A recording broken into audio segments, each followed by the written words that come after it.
A lovely hello to all my beautiful, wonderful listeners and readers. Welcome to the Alchemist Reads and to a new series of Covid-19, Hell on Earth. I hope you guys are enjoying this series and you must have listened to our previous 6 episodes as well. If not, then why wait and why be late? Just check them out as soon as possible. Now going ahead with episode 7, topic 7, no sports, no games.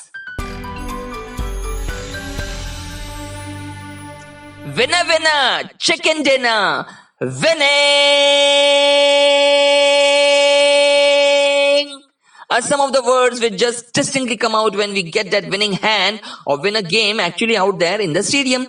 Sports is what defines human beings. Sports is something unique to human beings because it requires rules, regulations, fitness, stamina, and determination. Hence, the common folks who never get to indulge in any sports even for the sake of exercise in their daily life love watching sports and get a huge high when the team they are supporting win. Cause we all love winning all the time.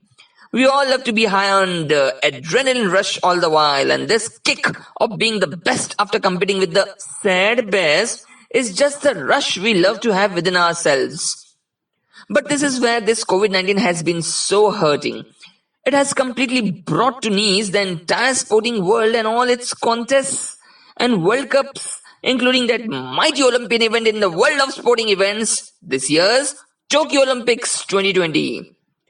The Olympics of this year was supposed to be the movement of sports lovers and sports fans onto the next level of viewing and experiencing sports in a whole new way, both in the stadium and at home. Those Japanese had gone to huge lengths in creating a sporting event which would have been tech-savvy, suave, and stylish in its appearance, thus attracting the young audience all across the globe. From the time of the arrival of sports athletes at the airport to the arrival at Olympic Village to their respective games in different stadiums across the length and breadth of Tokyo, they all would have been met and served mostly by the new generation robots, a moving hardware fitted with the world's best software run by AI and machine learning programming. Wow! Now that's a Jetsons future in the present day scenario. Now, for the sports events in the third world countries, the one and only safe option would be to conduct all the sports competition in front of empty stadiums. Yes, I agree, sports is zero fun without its passionate fans, and more so without the screaming, rebel-rousing, drum-beating, hollering Indian fans. But that's the reality of the moment. We cannot let this coronavirus get away by altering the positive things in our lifestyle and way of living. Sports make everyone feel good about themselves.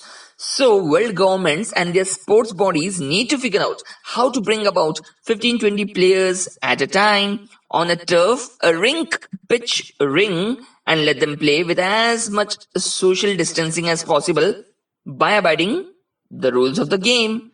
On the side of the sports players too, just try to think as to what they might be going through in the quarantine lockdown. For us, the spectators, any sport is a physical activity. But for the players, they know it's a mental activity first. These athletes go through hours and hours of practice and tough regime of mental and physical fitness just to make sure they're able to give their 100% for their team, franchisee, and country. Also, sports overall is an essential activity to keep up the morale of the city and country as well. And as we all know, that there are 3 main income streams for sports leagues to earn money. First is broadcasting, which is sales of media rights. Second is commercial, which is sponsorship and advertising partnerships. And the third is match day revenue, which is ticketing and hospitality. So people in charge like the IOC, FIFA, NBA, NFL, NHL, MLB, Premier League, pgatour, Formula 1, ITF, and our favorite ICC, and many others like them need to bring those games back into action, which require less physical contact or none at all. Live telecasts of such sporting events should be up and running on the tube as soon as possible, and loads of money could still be made by just selling the broadcasting rights. Lastly, the only worrisome factor that I personally feel is that we all might just lose an entire generation of female athletes due to this stoppage, slow recovery, and restart of matches and games. I wonder, will women's sport ever recover momentum after COVID-19? I sure hope it does so. God, I sure hope it does so. Now, these epidemics and pandemics are a fact of every age and planet teeming with life. So our Earth isn't the exception. But what we, the human race, can do is use all this technology and help our athletes become the best version of themselves in the sport they love, just so that they can inspire the spirit of fight back, which is so urgently needed in every human as of now. Spectators have long considered their favorite players as immortal warriors, gods of their cherished sport. Someone who could overcome any difficulty or deformity, and this is exactly what our players will personify once sporting events begin in closed stadiums. TV networks and the companies sponsoring such events should think less of what marketing they could have done with those spectators in the stadium in person for the time being, and more of how they could galvanize every man, woman, and child into watching the sporting contest and feel some semblance of normalcy and happiness once again. So guys, this was today's podcast. I hope you must have liked it, enjoyed it, and keep coming around for the next episodes as well. Enjoy this series, COVID-19, Hell on Earth. See you soon. The Alchemist has left the building.